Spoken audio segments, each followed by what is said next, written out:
Hello everyone, welcome back to my channel, and today I am going to figure out or really reconcile my checking account to my binders. My binders are right here, and I am going to make sure that I have the mock money that's in my binders, because you know I do mock money and real money. And I just want to make sure that I don't have too much in my binders, not enough in my checking, and just to make sure it's somewhat, it doesn't have to be exactly the same, but it should be close to it. And if it's not enough, I always make sure that I put enough money in the next pay period to cover that. So it does say I should have $842. I'm not going to worry about the 80 cents. So I have $842. My my husband just sent someone $50 for something they need. So I don't know if that's going to be a loan or we're going to eat the cost and just put it back in. But I'm going to say the checking account is at $892 because that's what should be in there.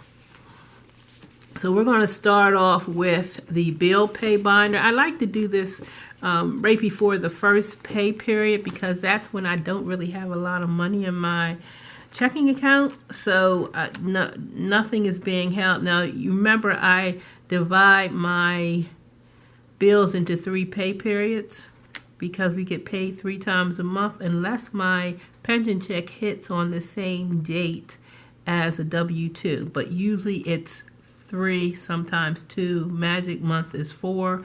Internet, nothing's in here. This could be, oh, I do have insurance. I have $194 for insurance. So what I'm going to do is write car insurance. I have $194 waiting in the checking account. I do believe that's going off this week. Nothing in Kavan. Amazon, I have 10. Amazon should be coming up too. Tolls have nothing. Car wash have nothing. Subscriptions have nothing in those accounts. So let me do the debt binder.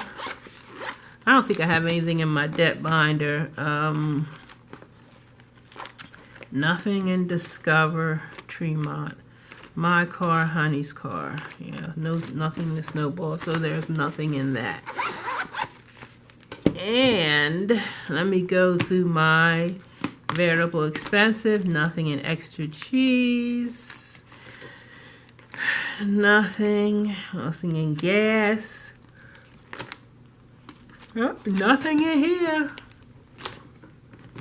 And right now, let's go. I have the bulk of it in here because I think it's mostly in my granddaughter's college fund. So Sam's has 40. Nothing in apartment. The Christmas, now I do have another like vaults, so I have it, my Christmas account and certain things in the vaults. But Amelia's college fund, this is just, I am just doing my checking fund. I put it in there because my daughter said that I could transfer the money into her account because it was acting up. The Fidelity account was acting up. So I moved it from the vault to put it in, and I wasn't able to get in there. So she has $630 in that account. I don't think I have anything else. I do like to use vaults for a lot of this stuff, so I usually let it sit here until I put it in the vault. So I'm glad I only have this. Let's see what we got here. I have 194 plus 10 plus 40 plus 630. I have 874. 874, and there's going to be, that's a difference of, let me see, 892 minus 874 equals, that's a difference of 18. That's plus 18 floating in that account. Now I have to do the 50. That's, we got to make sure we do that and see how Honey wants to pay that. But so our checking account is good. It's not in the negative. It's positive by $18. So that will just be like the buffer. But if you do your bills, if you break up your bills for your pay period, you really don't have to have a buffer. I used to, before I started breaking up my bills, I used to have a buffer of $200-300 because I didn't want anything to bounce. But now I don't really keep a buffer because there's always money waiting in the account. Even if I did not have the 630 here, this is the lowest right now, right at the end of the month and the beginning of the month is the lowest my account balance usually is. And if I didn't have the 630 for my granddaughter's college fund to put in, I would still have a good enough buffer, like $200 and something. If something were to go in and I didn't realize it.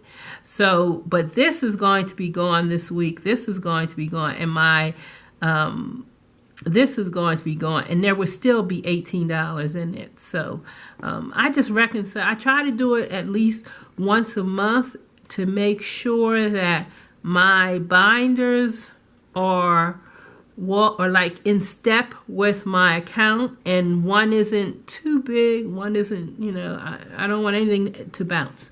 So if you like this content, don't forget to like and subscribe.